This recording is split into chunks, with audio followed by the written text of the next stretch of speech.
Hello जय हिंद दोस्तों, आप सभी का स्वागत है आपके अपने डिजिटल प्लेटफॉर्म प्रवेश एकेडमी पर। आज सामान्य विज्ञान के प्रश्नों को देखेंगे जो आपके शिक्षक भर्ती के लिए अत्यंत महत्वपूर्ण प्रश्न होगा। इस पूरे सेशन में सभी ऐसे प्रश्न हैं जो बीपीएससी प्री में आया हुआ प्रश्न है, तो इस प्रकार से किसी भी प्रकार का समय नहीं लेंगे, सीधे प्रश्न और उत्तर को देखते हुए आगे बढ़ेंगे। तो अगर आप हमारे इस चैनल पर नए हैं तो चैनल को सब्सक्राइब कर लीजिए, वीडियो को लाइक करके अपने दोस्तों के साथ शेयर जरूर कर दीजिए, क्योंकि आपके शिक्षक भर्ती का पूरा क्लास आपका यहाँ पर चलाया जा रहा है। तो आइए स्टार्ट करते हैं। कम से कम समय में अधिक से अधिक प्रश्नों को देखते हुए आगे चलेंगे। आइए स्टार्ट करते हैं। फर्स्ट क्वेश्चन है, निम्नलिखित में से कौन सा एक तत्व नहीं है? ए है धातु, बी है अधातु, सी है गैस और डी है उपधातु और ई है उपर्युक्त में से कोई नहीं या उपर्युक्त में से एक से अधिक उत्तर। तो ई ऑप्शन ऐसा है, अगर आपको लगता है इन चारों ऑप्शन में से कोई नहीं सही है तो ई लगाएंगे। अगर लगता है कि इसमें मल्टीपल आंसर सही हैं, यानी एक से अधिक आंसर सही हैं, तो भी आप ई ही लगाएंगे। तो आइए इसका आंसर देखते हैं। अगर आपको आंसर आए तो कमेंट बॉक्स में वीडियो को रोक करके इसका आंसर जरूर दीजिएगा। तो फर्स्ट का सी आपका करेक्ट हो जाएगा।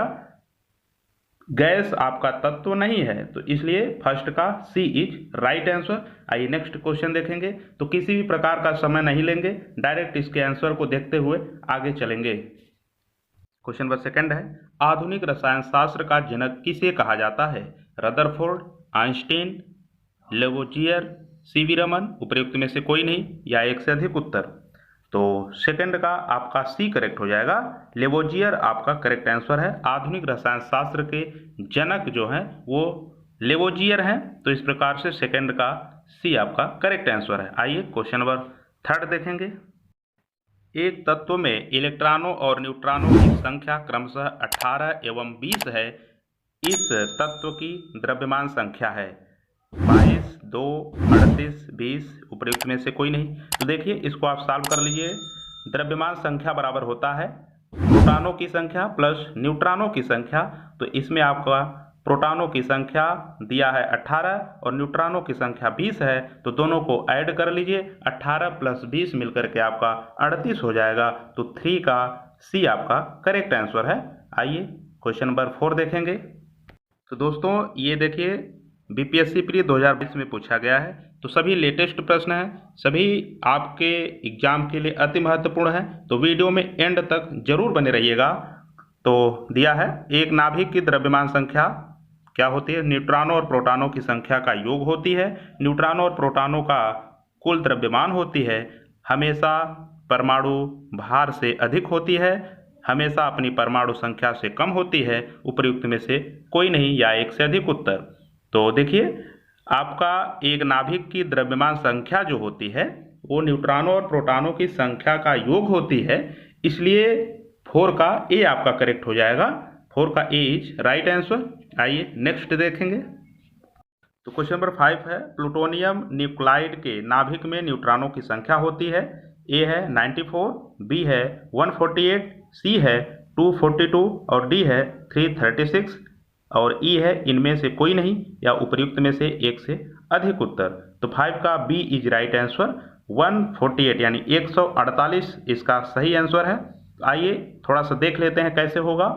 देखिए द्रव्यमान संख्या जो दिया है 242 है और परमाणु क्रमांक 94 है, और परमाणु क्रमांक को ही प्रोटॉनों की संख्या बोलते हैं। तो आपका न्यूट्रॉनों की संख्या बराबर द्रव्यमान संख्या माइनस प्रोटॉनों की संख्या।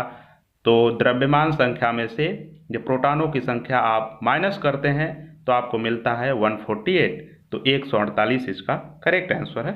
आइए नेक्स्ट क्वेश्चन देखेंगे। 6 है, एक तत्व के समस्थानिक अलग अलग होते हैं प्रोटॉनों की संख्या में, द्रव्यमान संख्या में, इलेक्ट्रॉनों की संख्या में, परमाणु संख्या में।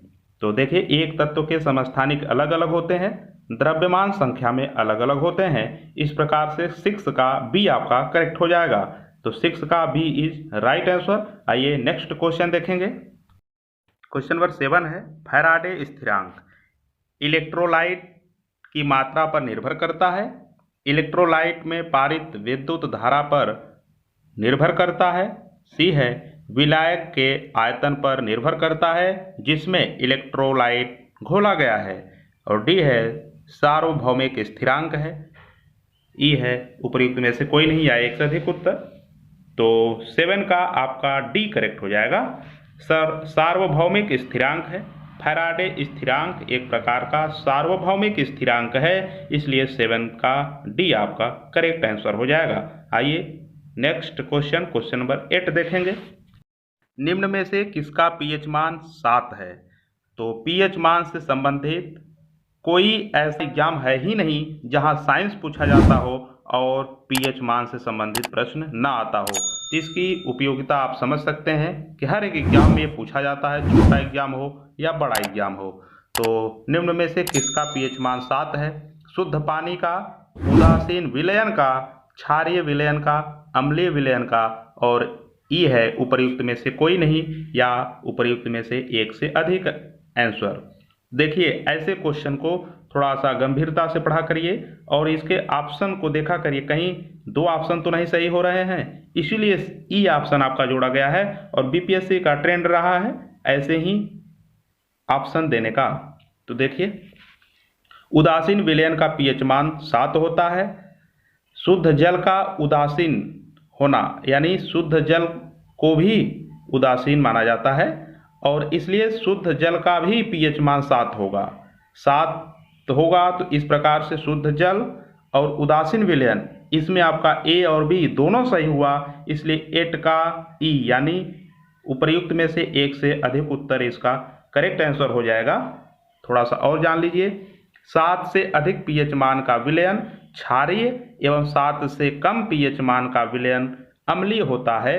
तो इस प्रकार से जब अम्लीय और क्षारीय से प्रश्न बनते हैं तो इस प्रकार से भी क्वेश्चन बन जाते हैं। तो आप जानते रहिए कि 7 से अधिक पीएच मान जिसका होगा वो क्षारीय होगा और 7 से कम पीएच मान जिसका होगा वो अम्लीय होगा, और 7 है तो उदासीन होगा, शुद्ध जल है तो भी आपका उदासीन होगा। तो इस प्रकार से 8 का ए और बी सही होगा। इस प्रकार से 8 का ई आपका करेक्ट आंसर हो जाएगा, उपयुक्त में से एक से अधिक उत्तर। आइए नेक्स्ट है, निम्नलिखित में से किस विलयन के पीएच का मान 7 से अधिक है? बफर विलयन, क्षारीय विलयन, अम्लीय विलयन, उदासीन विलयन। तो 9 का आप आंसर बताइएगा। अभी पीछे जस्ट हमने बताया कि जिसका पीएच मान 7 से अधिक हो वो क्षारीय होता है और जिसका पीएच मान 7 से कम हो वो अम्लीय होता है। तो इसमें पीएच मान 7 से अधिक बोला है इसलिए क्षारीय होगा और क्षारीय दिया है ऑप्शन नंबर बी में, तो 9th का बी इज राइट आंसर। आइए क्वेश्चन नंबर 10 देखेंगे। पानी का पीएच मान है, पानी का पीएच मान 4, 7, 12 या 18, इनमें से कोई नहीं या एक से अधिक उत्तर। तो पानी का पीएच मान आप सबको पता होगा, इसका आंसर आप कमेंट बॉक्स में जरूर दीजिएगा क्योंकि ये बहुत ही सिंपल प्रश्न है और इम्पॉर्टेंट प्रश्न है, हर एग्जाम में ये पूछा जाता है। तो 10th का आपका बी करेक्ट हो जाएगा। शुद्ध पानी का पीएच मान 7 है, जो कि मैंने पहले ही आपको बताया था कि शुद्ध पानी का पीएच मान 7 होगा क्योंकि शुद्ध पानी को ही उदासीन विलयन में लिया जाता है।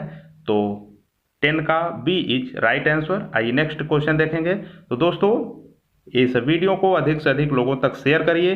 अगर चैनल पर नए हैं तो चैनल को सब्सक्राइब कर लीजिए क्योंकि आपके कंपटीशन के लिए, आपके हर एक एग्जाम के लिए यहाँ पर प्रॉपर क्लास चलाई जा रही है।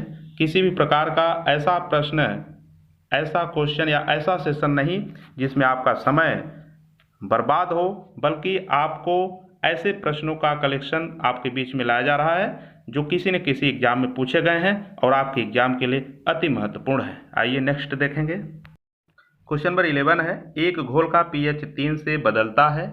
H+ आयन की सांद्रता 3 गुना बढ़ जाएगी, 3 गुना कम हो जाएगी, 10 गुना कम हो जाएगी, 1000 गुना कम हो जाएगी, उपर्युक्त में से कोई नहीं या एक से अधिक उत्तर। तो 11 का आपका डी करेक्ट हो जाएगा, 1000 गुना कम हो जाएगी। तो 11 का डी इज राइट आंसर। आइए नेक्स्ट क्वेश्चन नंबर 12 देखेंगे। ब्रोमीन होती है, ब्रोमीन क्या होती है? रंगहीन गैस, भूरी ठोस, अत्यंत ज्वलनशील गैस, लाल द्रव, उपर्युक्त में से कोई नहीं या एक से अधिक उत्तर। तो 12 का डी आपका करेक्ट हो जाएगा, लाल द्रव। ब्रोमीन लाल द्रव होती है, तो 12 का डी करेक्ट हो जाएगा। तो दोस्तों किसी भी एग्ज़ाम की तैयारी करने से पहले उसके सिलेबस को देख करके उसके सिलेबस को कवर करने के बाद प्रैक्टिस जब किया जाता है तो सबसे अच्छा प्रैक्टिस करने का विकल्प यही है कि प्रीवियस ईयर को सभी जितने भी एग्जाम हुए हैं उनमें से उस सब्जेक्ट का उस टॉपिक से जो प्रीवियस ईयर हुआ है उसका एनालिसिस करना, उस प्रीवियस ईयर से ही प्रैक्टिस करना, ये बेस्ट रणनीति होती है एग्जाम को पास करने की। नेक्स्ट क्वेश्चन है, वेल्डिंग में प्रयोग होने वाली गैसें हैं ऑक्सीजन तथा हाइड्रोजन, ऑक्सीजन तथा नाइट्रोजन, ऑक्सीजन तथा एसिटिलीन और हाइड्रोजन तथा एसिटिलीन। उपयुक्त में से कोई नहीं या एक से अधिक उत्तर। तो 13 का सी आपका करेक्ट हो जाएगा। ऑक्सीजन तथा acetylene is the right answer. 13 का सी करेक्ट है। आइए नेक्स्ट क्वेश्चन, क्वेश्चन नंबर 14 देखेंगे। गैल्वेनाइज्ड लोहे के पाइप पर परत होती है जस्ते की, पारे की, लेड की, क्रोमियम की। उपयुक्त में से कोई नहीं या एक से अधिक उत्तर। तो 14 का ए करेक्ट है, जस्ते की। गैल्वेनाइज्ड लोहे के पाइप पर जस्ते की परत होती है, इसलिए 14 का ए इज राइट आंसर। आइए नेक्स्ट क्वेश्चन देखेंगे। तो दोस्तों चैनल को सब्सक्राइब कर लीजिएगा और वीडियो को लाइक करके अपने दोस्तों के साथ हर एक ग्रुप में शेयर जरूर करिएगा, जिससे हमें भी मोटिवेशन मिलता रहे और आपके लिए अधिक से अधिक अच्छा से अच्छा कंटेंट लाने में हम भी अपना समय दे सकें। आइए नेक्स्ट है 15 है, कपड़े साफ करने में प्रयोग होने वाले डिटर्जेंट हैं कार्बोनेट, बाइकार्बोनेट, बिस्मिथेट और सल्फोनेट।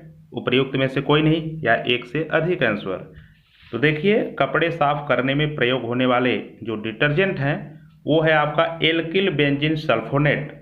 तो एल्किल बेंजीन सल्फोनेट होता है, लेकिन आपका इसमें केवल सल्फोनेट दिया है, इसलिए 15 का डी आपका करेक्ट हो जाएगा, सल्फोनेट। अगर यहाँ एल्किल बेंजीन सल्फोनेट होता तो वही भी सही हो जाता, लेकिन उसी का यहाँ पर सल्फोनेट दिया है, तो 15 का डी आपका करेक्ट आंसर है। आइए नेक्स्ट क्वेश्चन देखेंगे। वह तत्व जो मानव पसीने के माध्यम से उत्सर्जित होता है, वह तत्व जो मानव पसीने के माध्यम से उत्सर्जित होता है वह क्या कहलाता है? गंधक, लोहा, मैग्नीशियम, जस्ता। इनमें से कोई नहीं या एक से अधिक उत्तर।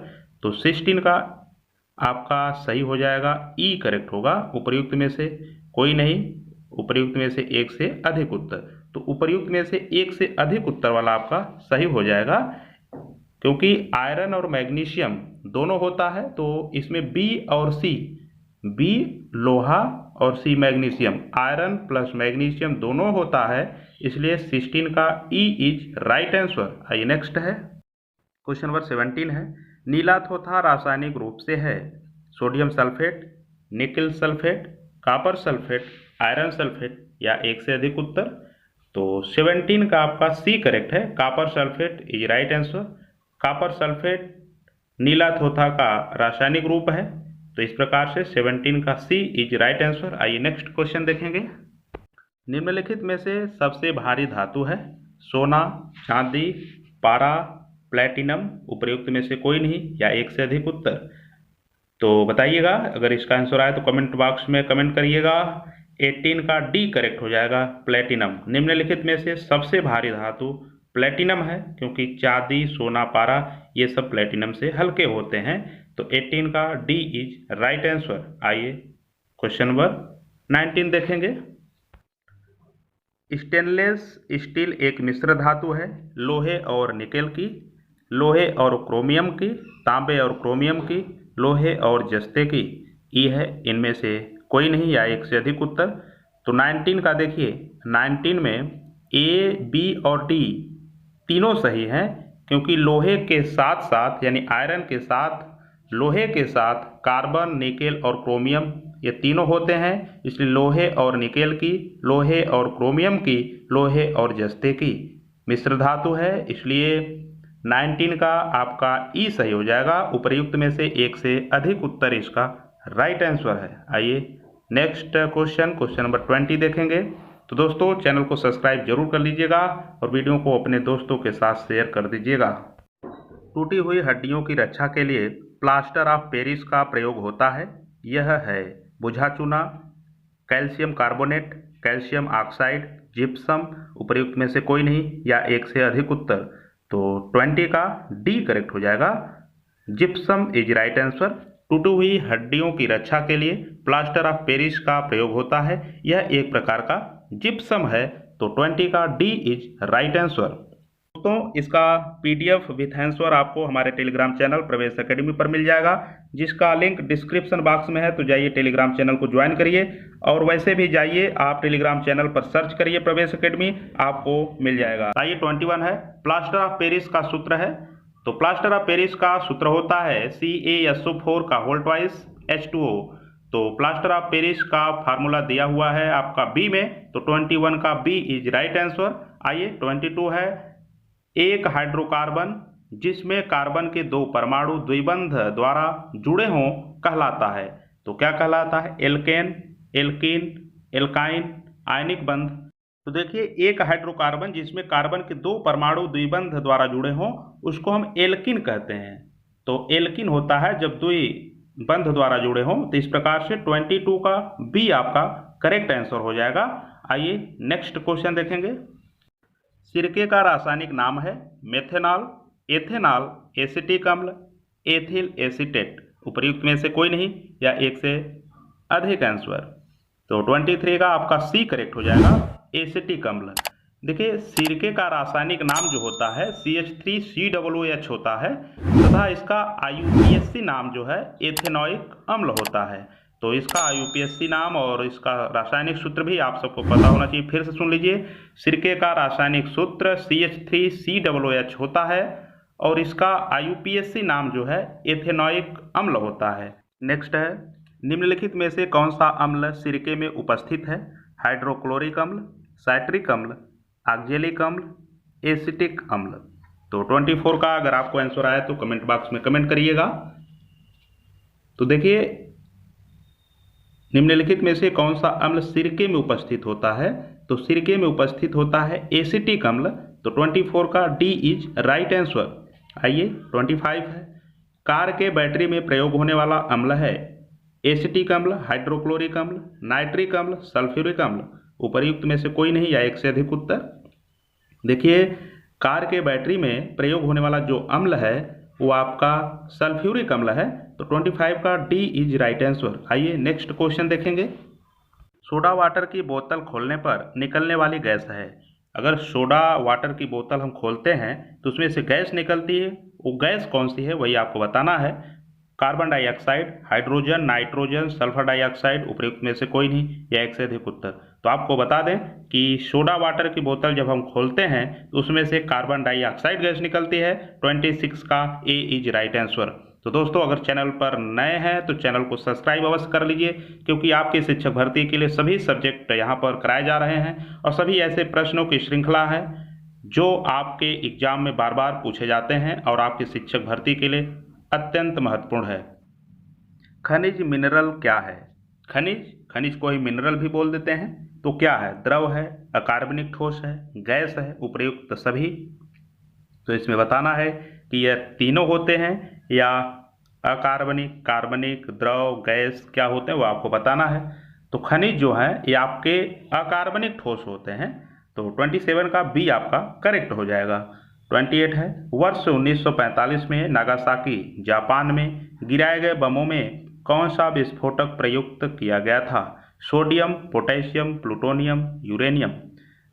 तो इसका आपका आंसर हो जाएगा 28 का सी करेक्ट हो जाएगा। प्लूटोनियम आपका करेक्ट आंसर है।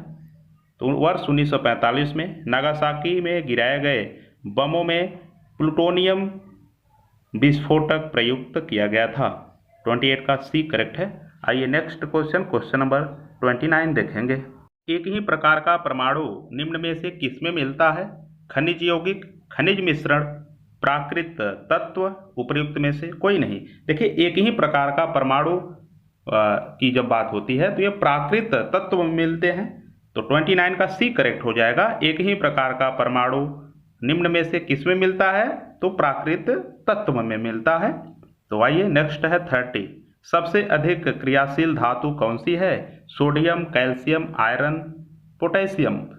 तो सबसे अधिक क्रियाशील धातु जो है वो आपका पोटेशियम हो जाएगा। सबसे अधिक क्रियाशील धातु है ये। तो 30 का टी इज राइट आंसर। 31 है वनस्पति तेल से वनस्पति घी बनाने में प्रयुक्त होने वाली गैस है hydrogen, oxygen, nitrogen, carbon dioxide. उपयुक्त में से कोई नहीं या एक से अधिक उत्तर। तो 31 का आपका ए करेक्ट हो जाएगा। Hydrogen is right answer. वनस्पति तेल से वनस्पति घी बनाने में आपकी हाइड्रोजन गैस यूज होती है। तो इस प्रकार से 31 का ए करेक्ट हो जाएगा। तो दोस्तों चैनल पर नए हैं तो सब्सक्राइब कर लीजिएगा, क्योंकि ये चैनल आपकी तैयारी के लिए बिल्कुल प्रतिबद्ध है और कम से कम समय में अधिक से अधिक और आपके शिक्षक भर्ती को ध्यान में रखते हुए अच्छे से अच्छा कंटेंट लाया जाता है। आइए नेक्स्ट है, आयोडीकृत लवण में रहता है मुक्त iodine, calcium iodide, magnesium iodide, potassium iodide या इनमें से कोई नहीं, एक से अधिक उत्तर।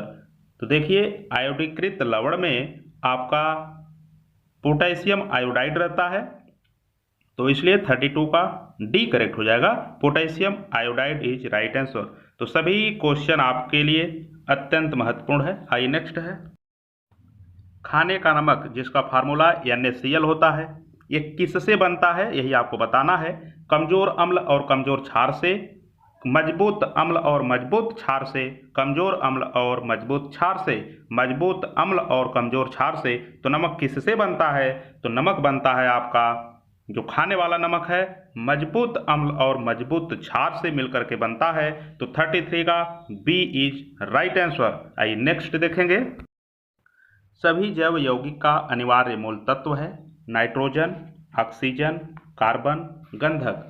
तो 34 का आपका सी करेक्ट हो जाएगा, कार्बन। सभी जैव यौगिक का अनिवार्य मूल तत्व है, एक कार्बन आपका करेक्ट आंसर है। आइए नेक्स्ट है, ऑक्सीजन अनुपस्थित होती है, ऑक्सीजन अनुपस्थित होती है तो केरोसिन में, कांच में, मिट्टी में, सीमेंट में या उपयुक्त में से एक से अधिक या कोई नहीं। तो 35 का ए करेक्ट हो जाएगा, केरोसिन में। ऑक्सीजन अनुपस्थित होता है केरोसिन में, यानी ऑक्सीजन केरोसिन में उपस्थित नहीं होता है, बाकी सब में ऑक्सीजन उपस्थित होता है। तो केरोसिन में ऑक्सीजन अनुपस्थित होती है, इसलिए 35 का ए इज राइट आंसर। आइए नेक्स्ट है, सिगरेट लाइटर में निम्नलिखित में से कौन सी गैस प्रयुक्त होती है? Butane, methane, propane, radon. तो सिगरेट लाइटर में जो गैस प्रयुक्त होती है वो गैस है ब्यूटेन। तो 36 का ए आपका करेक्ट आंसर हो जाएगा। आइए नेक्स्ट क्वेश्चन देखेंगे, निम्नलिखित में से कौन सा तरलीकृत पेट्रोलियम गैस का प्रमुख घटक है? Methane, ethane, propane, butane. उपयुक्त में से कोई नहीं या उपयुक्त में से एक से अधिक उत्तर।